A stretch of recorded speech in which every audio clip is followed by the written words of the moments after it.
Most of us have wished for more faith at some point. We have watched other Christians who seem to trust God easily and quietly wondered why ours feels so much harder. We have stood at the edge of a hard prayer and felt our certainty wobble and asked ourselves whether the wobble means our faith is broken. And the lesson this week is going to tell us something we did not expect. Our faith may not be the problem. We may have been working from the wrong understanding of what faith actually is. Because most of us have been told, in one way or another, that faith is something we have to muster up.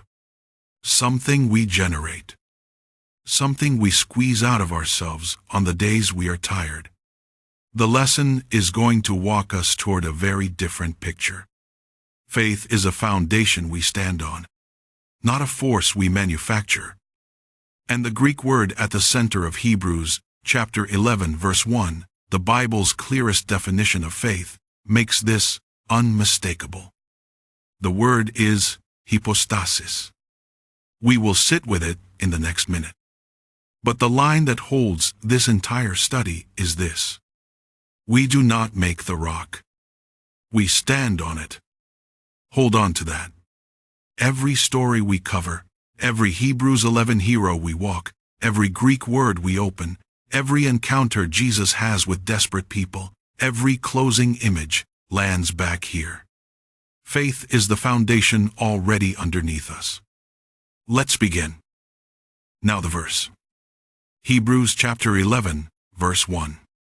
Now faith is the substance of things hoped for, the evidence of things not seen. Read it slowly. The Greek word translated substance is hypostasis. Two roots. Hypo, meaning under. Stasis, meaning a standing. Stand under. A reality positioned beneath, supporting what is above it. A foundation. And Jesus himself gave us the picture. Matthew chapter 7, verses 24 through 27. The wise man builds his house on the rock. Notice the exact wording. The wise man does not become the rock. The wise man does not manufacture the rock. The wise man builds on the rock. The rock was already there.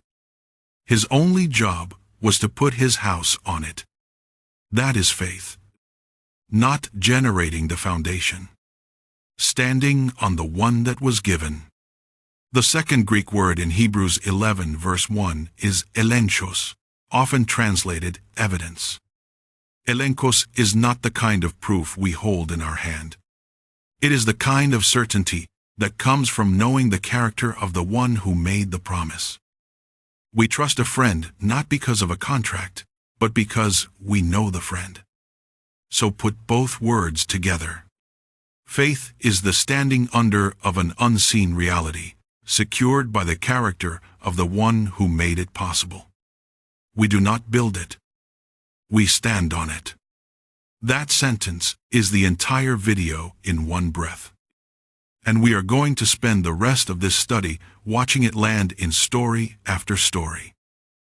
Sunday's reading carries the title, Just Give Me a Sign. The reading walks us through Mark chapter 8, verses 11 and 12. The Pharisees come out and start questioning Jesus and demanding from him a sign from heaven. They want proof on demand. Something dramatic. Something they can point to and say, that one is unmistakable. Jesus does something. The text marks carefully. He sighs deeply in his spirit. The Greek word is anastenazo. It is a heavy exhale from the chest, the kind of breath someone releases when the request itself reveals something painful. Jesus is not annoyed. He is grieved. Because these are the same religious leaders who had just watched him feed 4,000 people from 7 loaves of bread. Before that, 5,000 from 5. They had seen the lame walk, the blind see, the dead come back. The evidence was everywhere. And here they were asking for one more. Mark 8 verse 12 says, "Why does this generation seek a sign? Truly, I say to you, no sign will be given to this generation." The lesson asks us to slow down on that response. Jesus did not refuse a sign because he was unable to give one. He refused because giving one would not have changed them. They did not need more proof. They needed a different kind of seeing. The foundation was already standing right in front of them. They were demanding he build them a new one. The lesson points us back to Deuteronomy chapters 4 and 8, where Moses warned Israel about exactly this temptation. Deuteronomy chapter 4, verse 9. "Only take heed to yourself, and diligently keep yourself, lest you forget the things your eyes have seen, and lest they depart from your heart all the days of your life." Notice what Moses asked them to guard against. He did not say, "Lest you fail to see new miracles."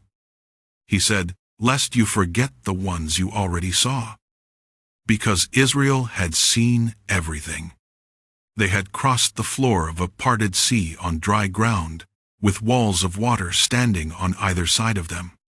For 40 years a fine flake-like bread had appeared on the desert ground each dawn. A rock that Moses struck with his staff had opened and given water enough for a nation. A pillar of fire had stood watch over the camp through every cold desert night. And within weeks of leaving Egypt, they were asking whether God was even with them. Exodus chapter 17, verse 7, captures the question. Is the Lord among us or not? Seeing did not produce trusting. If seeing had produced trusting, Pharaoh would have surrendered after the first plague. He saw 10 miracles in a row, and his heart only hardened. The lesson is teaching us something we usually do not want to hear. The problem was never a lack of evidence. The problem was a heart that had stopped letting the evidence do its work. Here is where the Sunday reading reaches into our own week. We rarely walk up to Jesus and ask for a sign in those words. But many of us are asking for one in a different form. We are asking for a feeling. We tell ourselves quietly that we will trust once the anxiety settles. We will believe the prayer was heard once the circumstances improve. We will commit to the calling once the inner uncertainty quiets down. That is the modern version of what the Pharisees were asking for. Proof. A guarantee before we act. And the lesson gently invites us to see that we already have more evidence than the Pharisees did. We hold a completed Bible they did not have. We have 2,000 years of testimony to the resurrection that they did not have. We have the entire arc of fulfilled prophecy from Daniel and Isaiah that they were still waiting on. We have the cross and the empty tomb and the spread of the church across every continent on earth. The evidence is in our hands. The foundation has been standing under us for years. The question is not whether we have enough proof. The question is whether we will stop demanding one more confirmation and finally stand on the foundation we have already been given. Sunday's reading also brings us John chapter 20, verses 29 and 30. After the resurrection, Thomas refuses to believe his fellow disciples until he can put his hand into the wounds himself. A week later, Jesus appears in the room with them. He does not lecture Thomas. He does not refuse the request. He extends his hands and lets Thomas see and touch the marks. Thomas's response is one of the great confessions in the New Testament. My Lord and my God. Then Jesus says something that has carried the church ever since. Because you have seen me, you have believed. Blessed are those who have not seen and yet have believed. Jesus did not condemn the kind of faith that needed evidence. He honored Thomas where he was. But he named a different kind of faith as the more blessed one. The faith that does not require the scar to be touched. The faith that trusts the word of the one who promised. The faith that says, I have not seen what you have seen, and I still believe. John adds in the next verse that the whole reason the gospel was written down was so that you may believe that Jesus is the Christ, the Son of God, and that believing you may have life in his name. The signs were given, then recorded, then handed forward, so that every generation that came after the disciples would have what they needed to believe. We are in that generation now. The signs come to us through the page, not the eye. And the believing that happens through hearing the word is the believing Jesus called blessed. Monday's reading is called Jesus Sees Our Faith. And the title is Doing More Work Than It Looks. Jesus sees. Not Jesus rewards. Not Jesus measures. He says. John chapter 2 verses 23 through 25 gives us the foundation. He knew all men, and had no need that anyone should testify of man, for he knew what was in man. Jesus does not need us to perform our faith for him. He can see whether it is there. He can see whether it is small or large, desperate or steady, broken or whole. And what he sees is what he responds to. The reading then gives us 3 encounters that show what he responded to. 3 people from 3 different worlds with 3 different kinds of need. None of them came with polished theology. None of them came with confident certainty. All 3 came with what they had, and all 3 brought it to the right person.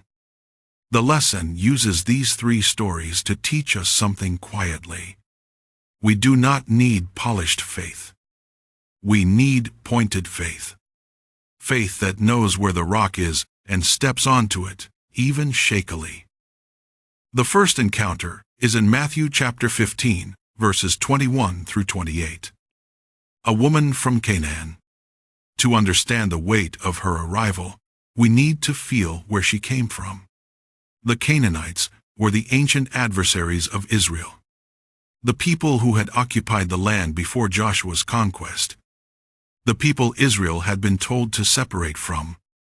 Centuries of history sat between her people and Jesus's. She is the wrong nationality, the wrong religion, the wrong everything. Her daughter is tormented by a demon. She is out of options.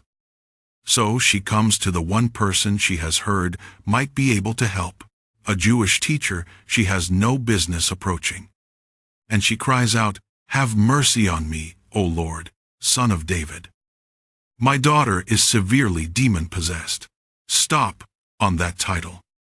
Son of David. That is a messianic title. It carries the weight of every prophecy that promised a king from David's line. The Pharisees who knew the scriptures inside and out would not use that name for Jesus. But this Canaanite mother who had no formal training, no synagogue, no scrolls, called him by the title that named who he really was. She saw what his own people refused to see. And Jesus does not answer her. Not a word. The disciples want her sent away. Jesus finally says, "I was not sent except to the lost sheep of the house of Israel." That sounds like a no. She does not leave. She kneels in front of him. "Lord, help me." 3 words. Nothing left. Jesus then says something that has unsettled readers for centuries. It is not good to take the children's bread and throw it to the little dogs. The Greek word he uses there matters. He says hunaria, which is a diminutive form. Not the word for the wild scavenger dogs of the street, but the diminutive form a Middle Eastern family would use for the small pets curled at their feet during a meal, fed from the children's hands. The word in Greek is gentler than the word in English. It is closer to puppies than to dogs, and the woman catches it instantly. She does not bristle. She does not walk away offended. She does not demand to be treated differently. She takes the image and turns it into her argument. "Yes, Lord, yet even the little dogs eat the crumbs which fall from their master's table. She is saying, in effect, fine. Put me wherever you will in this picture. But even your crumbs are more powerful than the world's whole feast. Even what falls from your table is enough to heal my daughter. And Jesus answers her with words he uses for only 2 people in the 4 Gospels. O woman, great is your faith. Let it be to you as you desire. Great faith. The only other time Jesus uses that phrase is for the Roman Centurion we are about to meet. Not for Peter. Not for John. Not for any of the 12. Twice in the entire Gospels, once for a Canaanite mother who refused to take silence as an answer, once for a pagan soldier across town. Her daughter was healed in that hour. The second encounter is in Luke chapter 7, verses 1 through 10. A Roman centurion. In the Roman army, a centurion commanded a unit of around 100 soldiers. He was a career military officer, disciplined, hardened, trained, and in Israel, he was also the visible face of an occupying empire. The Jewish people did not naturally love centurions. They represented Rome's foot on their neck. And yet Luke tells us something startling about this particular centurion. He loved the Jewish nation. He had used his own money to build the local synagogue. The Jewish elders went to Jesus on his behalf and said, "He is worthy for whom you should do this, for he loves our nation and has built us a synagogue." End quote. His servant was dying. He sent the elders to ask Jesus to come. But before Jesus reached the house, the centurion sent friends out with a message that stopped Jesus in his tracks. "Lord, do not trouble yourself, for I am not worthy that you should enter under my roof. Therefore I did not even think myself worthy to come to you. But say the word, and my servant will be healed. For I also am a man placed under authority, having soldiers under me. And I say to one, 'Go,' and he goes, and to another, 'Come,' and he comes." Listen to what he understood. He said, "I am a man placed under authority." Not a man with authority. Under. He knew that the only reason his voice could move 100 soldiers was that someone above him stood behind that voice. The chain of command above his head was the source of every order he gave. And he saw the same chain of command operating in Jesus, only the chain ran all the way to heaven. If Jesus said, "Be healed," the sickness had no authority to refuse. Jesus marveled. The Greek word is taumazo. He turned to the crowd and said, "I have not found such great faith, not even in Israel." The third encounter is shorter, but it might be the most personal. Mark chapter 9, verse 24. A father has brought his son to the disciples while Jesus is away on the mountain. The boy has been possessed by a spirit since childhood. The spirit has thrown him into fire, thrown him into water, tried to kill him many times. The father has lived with this fear for as long as he can remember. The disciples have prayed over the boy, and nothing has happened. They have failed. Jesus comes down from the mountain into the scene. The father, exhausted and probably embarrassed, brings his son forward and says, "If you can do anything, have compassion on us and help us." End quote. Jesus picks up the phrase. If you can believe, all things are possible to him who believes. And then, the Father gives us one of the most honest prayers ever written.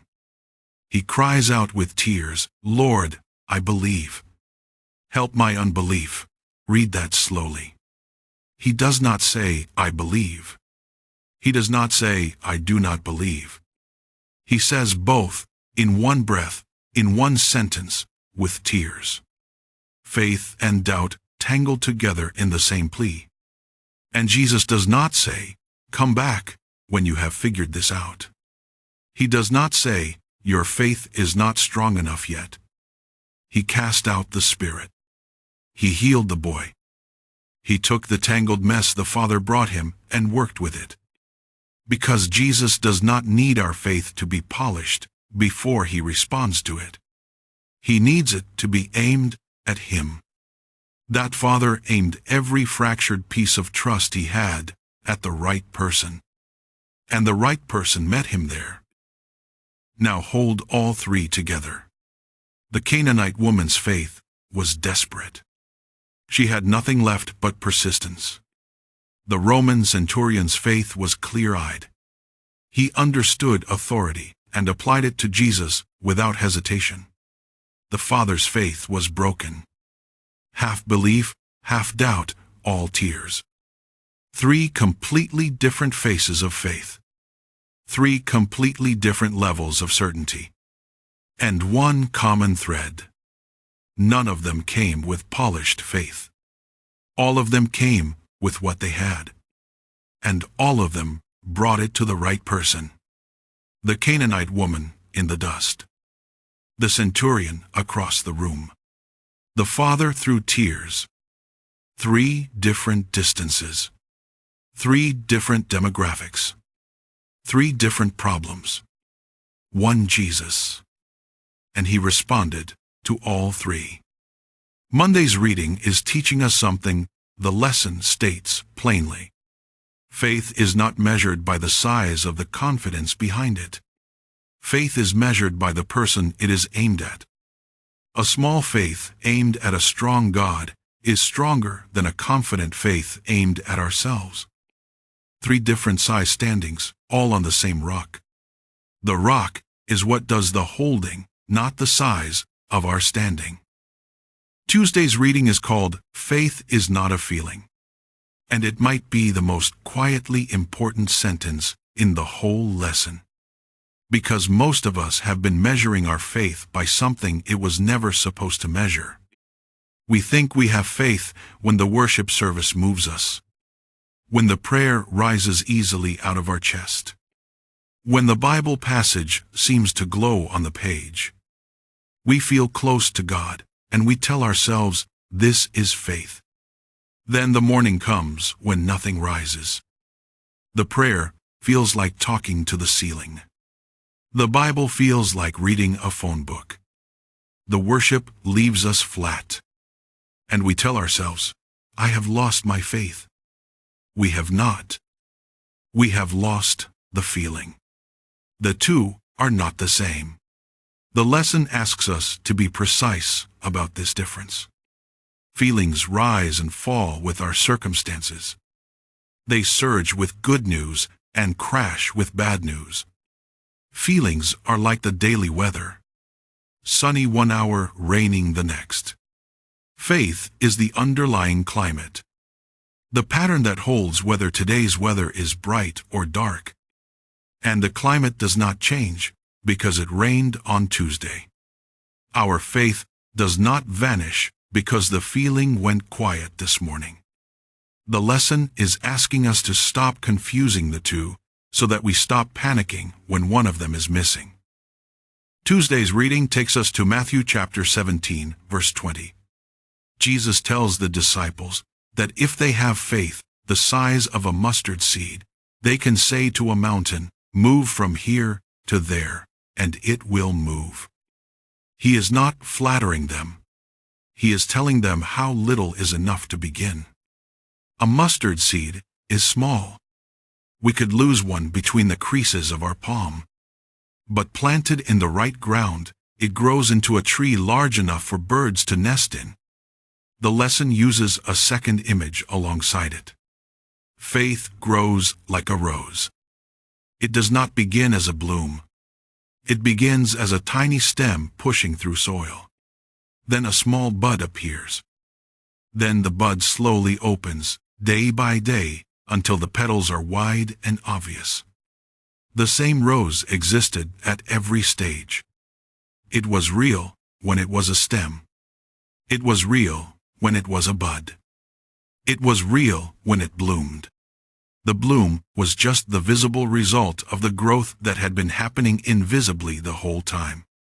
Our faith is like that. It begins small. It grows when fed. Romans chapter 10, verse 17, tells us how it grows. Faith comes by hearing, and hearing by the word of God. The more we hear the word, the more the foundation of faith builds up underneath us. The more it builds, the more weight it can hold when the storm comes. Faith does not stay mustard seed small forever unless we starve it. Fed regularly, it grows into a tree. The lesson points us next to Jeremiah chapter 31, verse 3. Yes, I have loved you with an everlasting love. Therefore with loving kindness I have drawn you. Stop on the word everlasting. God's love for us did not begin when our faith began. It existed before we were born. We did not earn it by believing. We discover it as already there when we begin to trust. The bedrock has been steady the whole time. The connection is what needs attention. The foundation does not move. We do. Ephesians chapter 2, verses 8 and 9, hands us this same idea in different language. For by grace you have been saved through faith, and that not of yourselves, it is the gift of God. Both grace and faith are named as gifts. We did not produce them. We received them. Romans chapter 12, verse 3, says, God has dealt to each one a measure of faith. We do not start at zero. We start with something already given. The lesson offers a simple practice. Speak the biblical promises aloud. Not silently. Out loud. The hearing of our own voice repeating what God has said does something a silent reed does not. Try it this week. One promise. Each morning. Spoken aloud. Wednesday takes us into Hebrews chapter 11, the faith chapter. If the book of Hebrews is one long sermon, and most scholars believe it is, then chapter 11 is the illustration section. The preacher has been arguing for 10 chapters that Jesus is greater than the angels, greater than Moses, greater than the priests, greater than the Old Covenant. In chapter 10 he challenges the readers not to throw away their confidence. Then in chapter 11 he stops arguing and starts showing. Person after person whose lives were built on the invisible foundation faith provides. Before we walk the names, sit with verse 3. By faith we understand that the worlds were framed by the word of God, so that the things which are seen were not made of things which are visible. Nobody watched God speak the universe into being. Nobody was present when he spoke light into existence. But faith accepts the testimony. The visible world, every mountain and every star, was framed by an invisible God through an invisible act of will. And it is standing. Our lives are stretched between two invisible bookends. Creation behind us. The second coming ahead of us. Both events we have not seen with our own eyes. Both events the Bible asks us to receive as real. Faith is what carries us across that span. The parade of heroes begins with Abel. By faith, Abel offered God a more excellent sacrifice than Cain.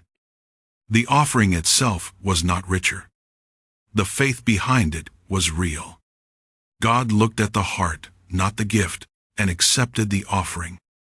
Hebrews 11 verse 4 says Abel obtained witness that he was righteous, God testifying of his gifts. Then Enoch. By faith Enoch was taken away so that he did not see death. The text says, he walked with God and was not, for God took him. 300 years of quiet walking in the same direction as God, day after day, year after year, until the walk took him home. No dramatic miracles on record. Just a sustained life of pointed at God walking. Then Noah. By faith Noah being divinely warned of things not yet seen, moved with godly fear, prepared an ark for the saving of his household. There had never been a flood. There had never been rain on the scale Noah was preparing for. Hebrews uses a specific phrase, moved with godly fear, not moved with certainty, not moved with excitement, moved with fear. Noah built scared. He hammered scared. He sealed the seams scared. The neighbors watched the boat grow in a dry land and concluded the man had lost his mind. And the flood came. The lesson is teaching us something we miss when we think faith requires the absence of fear. Faith does not wait for the fear to pass. Faith builds through it. The chapter continues with Abraham. Hebrews 11, verse 8. By faith Abraham obeyed when he was called to go out to the place which he would receive as an inheritance. And he went out, not knowing where he was going. Picture that conversation with his wife. We are leaving. Where are we going? I do not know. The God who called us did not give me a map. He just said, go. Abraham packed up his family, his servants, his livestock, and walked out of Ur with no destination address. That is faith in motion. Standing on a foundation he could not see. Walking toward a place he could not point at. Because the person who told him to go was trustworthy enough to follow without specifics. Sarah is in the chapter too. Genesis chapter 18 records her laughter when she overhears the messenger promise her a son. She is past the age. Her body had given up on the possibility decades ago, and the announcement felt like a cruel joke. She laughed. But Hebrews 11, verse 11, tells us what happened underneath the laughter. By faith Sarah herself also received strength to conceive seed, and she bore a child when she was past the age, because she judged him faithful who had promised. Read that carefully. She did not judge the circumstances.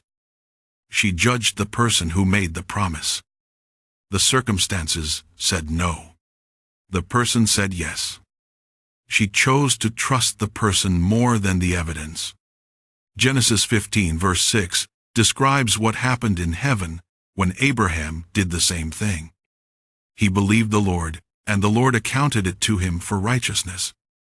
The Hebrew word for accounted is chashav, a bookkeeping term. God looked at Abraham's trust and made an entry in the ledger. Not under works, under righteousness. Hebrews 11 walks us next to Moses. By faith Moses, when he became of age, refused to be called the son of Pharaoh's daughter, choosing rather to suffer affliction with the people of God than to enjoy the passing pleasures of sin. 3 verbs in that sentence. Refused, chose, esteemed. Each one a faith decision. Moses refused the identity Egypt had given him. He chose the identity God had given him. And he esteemed, weighed, calculated the reproach of Christ as greater riches than the treasures of Egypt. That calculation only makes sense if we believe the person offering the reward is reliable. Moses could see Egypt's gold. He could not see God's reward. But he trusted the character of the one who promised. And he walked away from a palace into a wilderness, because the wilderness was where God was. Then Rahab, a woman in Jericho, the wrong city, the wrong profession, the wrong everything. She had never read a scroll. She had never attended a synagogue. She had never met a Hebrew prophet. What she had was second-hand reports from travelers about a God who parted seas and dried up rivers. Joshua chapter 2 verses 10 and 11 records what she said when she hid the spies. We have heard how the Lord dried up the water of the Red Sea for you when you came out of Egypt. For the Lord your God, He is God in heaven above and on earth beneath. She had heard. That was all. and she risked her life on the strength of what she had heard, because she had concluded that a God who could do what she had heard about was worth betting everything on. Her name appears in the genealogy of Jesus, Matthew chapter 1, verse 5. The lesson is teaching us that God does not measure faith by where we came from. He measures it by the direction we are facing. Then comes one of the most quietly powerful verses in the chapter. Hebrews 11, verse 13. These all died in faith, not having received the promises, but having seen them afar off, were assured of them, embraced them, and confessed that they were strangers and pilgrims on the earth. Sit with that verse. They died in faith without receiving what was promised. Abraham was promised a land. He died owning nothing in it but a burial plot. Moses was promised a destination. He died on the wrong side of the Jordan, looking at the country he would never enter. David was promised an eternal throne. His kingdom split in two within a generation of his death. They each spent their entire lives standing on the strength of a promise they would never hold in their hands. And the writer of Hebrews does not call that failure. He calls it faith. Because faith is not getting the thing. Faith is trusting the person who promised the thing, even when the thing has not arrived. Even when it looks as if it will not. Even when we close our eyes for the last time before it has come. Verse 16 adds something we should not miss. But now, they desire a better, that is, a heavenly country. Therefore, God is not ashamed to be called their God, for He has prepared a city for them. God is not ashamed of the believers who died without seeing the promise fulfilled. He was proud of them. He had not canceled the payoff. He had upgraded it. They had been waiting for a piece of land. God had been building them a city. Thursday's reading takes us to a phrase that has shaped Adventist theology for over a century.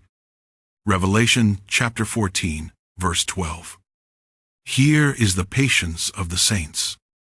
Here are those who keep the commandments of God and the faith of Jesus. Two marks of God's people at the end. Commandments and faith. Both. Not one without the other. Not law alone, which becomes legalism. Not faith alone, which can drift into presumption. Both woven together. Notice the exact phrasing. The faith of Jesus. Not faith in Jesus, though that is included. The faith that belonged to Jesus. The faith Jesus himself exercised when he walked the earth. The Greek can be read both ways, and the richest reading holds both. We trust in Jesus. And the faith we trust with is itself a gift Jesus gives us. His faith becomes ours. Not through imitation. Through indwelling. Galatians chapter 2, verse 20, captures it. I have been crucified with Christ. It is no longer I who live, but Christ lives in me. And the life which I now live in the flesh, I live by the faith of the Son of God, who loved me and gave himself for me. The faith of the Son of God. Not just our faith in him, his faith alive in us, holding us up the same way it held him up in the most difficult moment a human being has ever endured. The clearest window into the faith Jesus exercised is the Garden of Gethsemane. Matthew chapter 26, verses 36 through 42. The night before the cross. Jesus takes Peter, James, and John deeper into the garden than the others. He tells them, "My soul is exceedingly sorrowful, even to death. Stay here and watch with me." Then he goes a little farther alone and falls on his face. "O my Father, if it is possible, let this cup pass from me. Nevertheless, not as I will, but as you will," he prays. He comes back to the disciples. They are asleep. He prays again. Same words. They are still asleep. He prays a third time. 3 honest requests for the cup to pass. 3 honest surrenders to the Father's will. Sweat falling like drops of blood. Alone in the dark, with the weight of the world's sin already pressing on him. Notice what Jesus does in that prayer. He does not pretend he wants to go to the cross. He asks for a different path. 3 times. He is completely honest about the dread. The desire to escape is real. But 3 times, after the honest request, he releases. Not as I will, but as you will. That is the ultimate definition of faith. Not the absence of dread. Not the absence of the desire to escape. The decision to trust the Father's plan when everything inside is screaming to run. Jesus did not feel confident in Gethsemane. He felt anguish. But he chose trust over feeling. He chose hypostasis. He stood on the invisible foundation of his Father's character when every visible signal was telling him to run. That is the faith of Jesus. And Revelation 14 verse 12 says God's people at the end of time will have it. Not because they generated it, because he gives it. Right after the long parade of faith heroes in Hebrews 11, the writer turns the camera. Hebrews chapter 12, verse 1 and 2.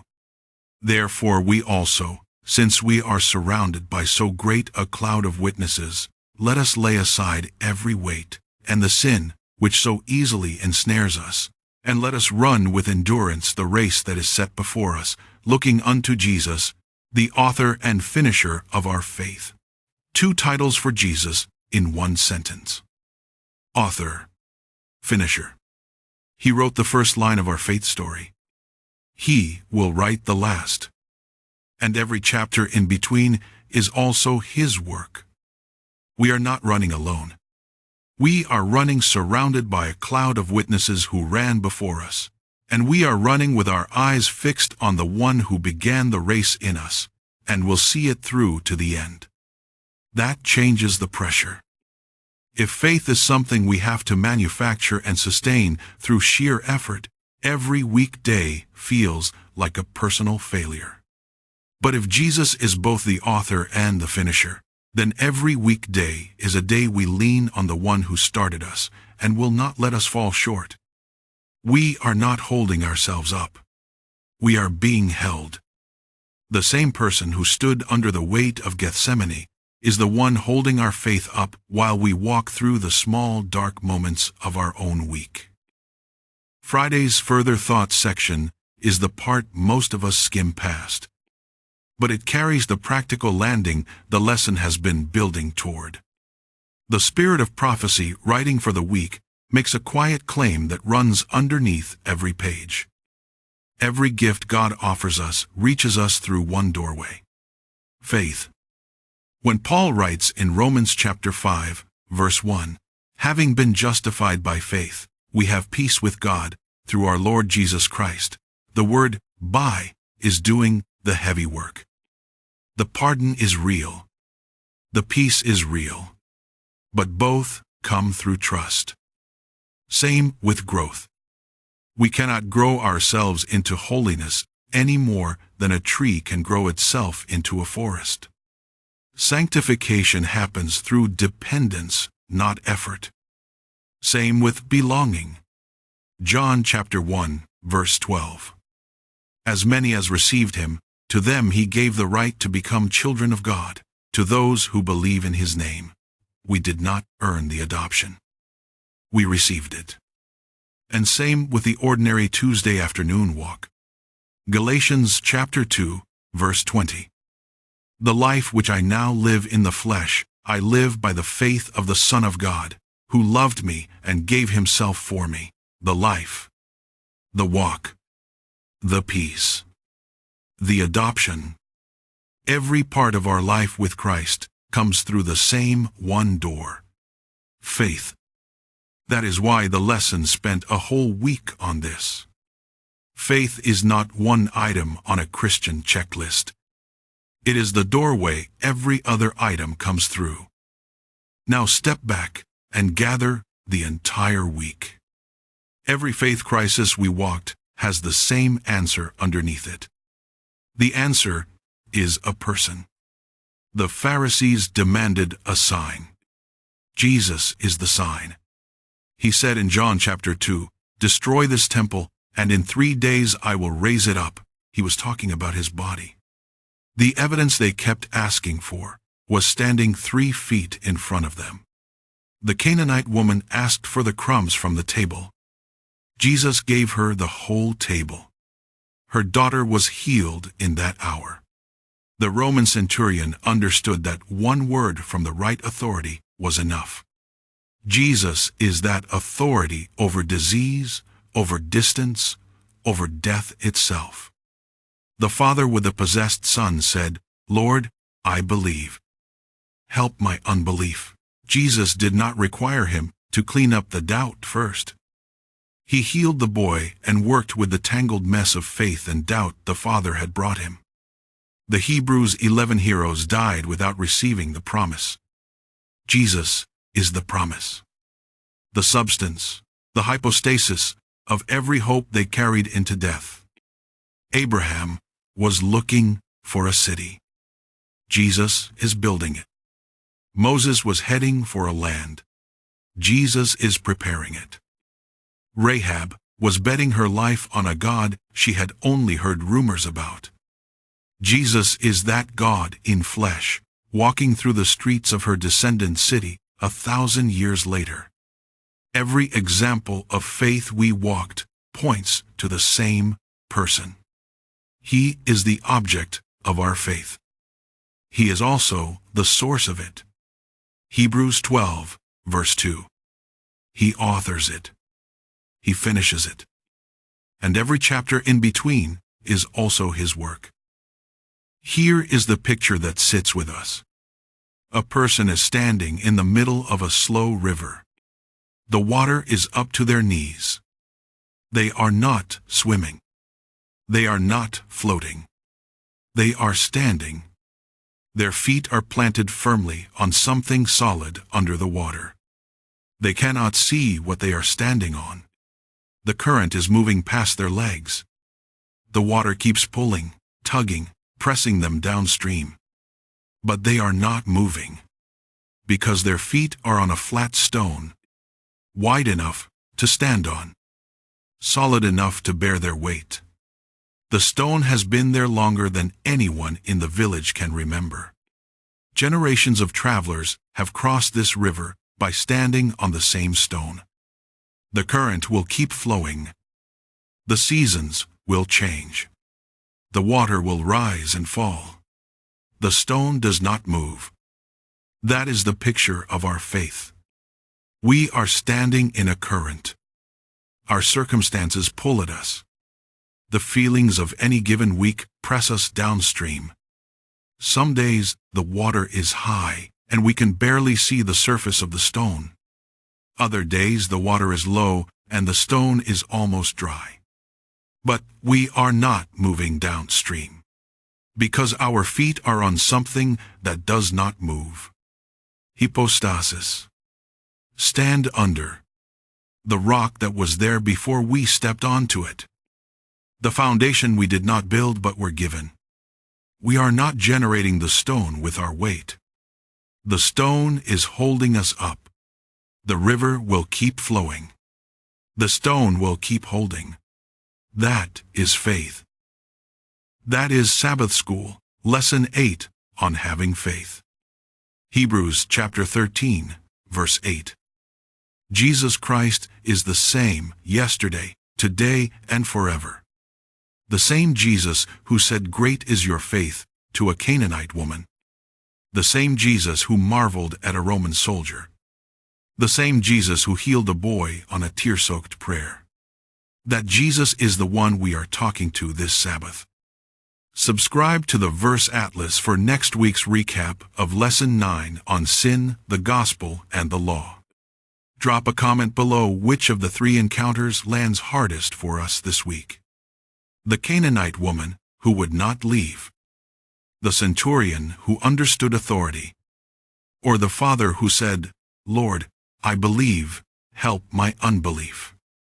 God bless your Sabbath.